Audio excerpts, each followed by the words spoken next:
ما اظنش ان انت شفت فتيه بالشياكه والفخامه والرقي ده كله قبل كده.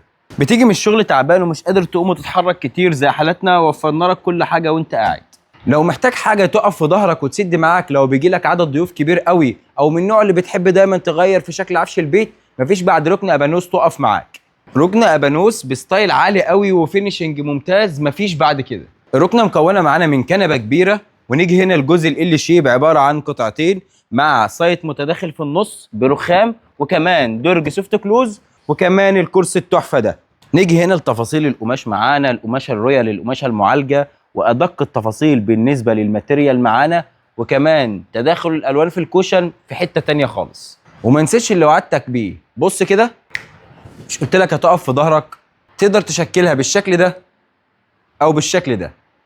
ركن ابانوس اول تنفيذ من تصميمها، وباذن الله هتعمل عظمه. متوفره دلوقتي ضمن كوليكشن كبير في مول سكن الاساس، تقدر تطلبها اونلاين او تشرفنا بنفسك في المعرض.